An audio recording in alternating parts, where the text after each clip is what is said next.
In part 1 of this series, we learned about Alaska Natives' fight to keep their land. In part 2, we'll go to a village that's been fighting to protect one of the last pristine wildlife habitats in the U.S. You look at the beauty of this land here, right here. There's not too many places left in the world like this. Alaska Natives are hit first and hit hardest by global climate change. Every single major oil company has a stake there. We have an obligation to protect that place. And again, it's not just for us, it's for everyone. We're a family. We all take care of each other. All the grandmas take care of you when you're growing up here. Arctic Village is home to about 150 Alaska Natives who are part of the Gwich'in Nation. The village sits on the southern edge of the Arctic National Wildlife Refuge, also known as ANWR. The fight to keep oil drilling off the coastal plain of the refuge has been in and out of Congress since the 1970s. You're going to have to let us find additional reserves of oil to preserve the national security interests of this country. The oil company tried to say that development would not hurt the caribou, but they are not telling the truth. In 2015, President Obama tried to protect the refuge from drilling.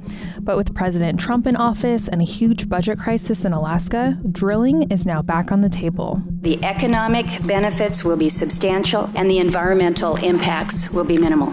But many disagree. Getting that oil could threaten the survival of both polar bears and caribou, which give birth on the northern coastal plain. A spill like Exxon Valdez, which killed hundreds of thousands of animals on Alaska's south coast, would be devastating here. For us, caribou, it is 80% of a Gwich'in person's diet. It is essential to our culture and our spirituality.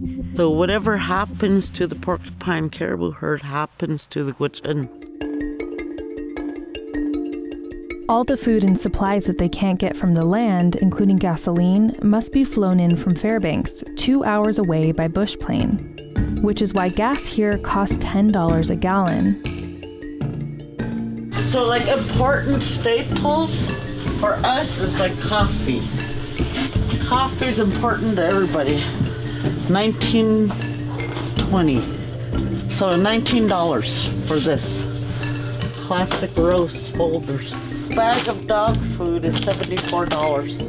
2 pork chops, $13. We can't afford to buy all our food. Our food comes from the land. This is just extra. We, in a resource state, live in third world conditions. Alaska has seen billions of dollars of profit since the discovery of the largest oil field in North America at Prudhoe Bay. But dozens of Alaska Native villages have never been equipped with basic resources, like running water. Ones that benefit is going to be the oil companies. Any economic benefit for Alaska Native villages will be a drop in the bucket. Most Alaska Native villages still live our ancestral way of life. We still hunt, we still fish, we still gather. There's old ancestral ways that have been passed down generation to generation that we still follow. That's our subsistence way of life.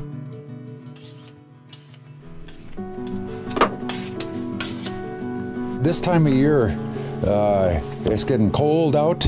So what I do here is I cut slices of meat and all that, and I'll hang it here, and I'll build a fire so it can get smoke flavor into it. When you feel that there's enough smoke flavor and all that, we bring it inside and we slice them into pieces and all that, and we'll hang it on the rack.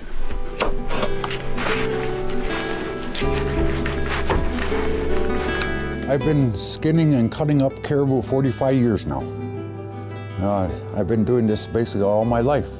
When I'm handling, processing the sukcho, the king salmon, or I am butchering dinjik, the moose, or vatsai, right, caribou, it is a feeling of engaging with my entire being. This is the way we live. This is the way we live. This is the way it's always been for me.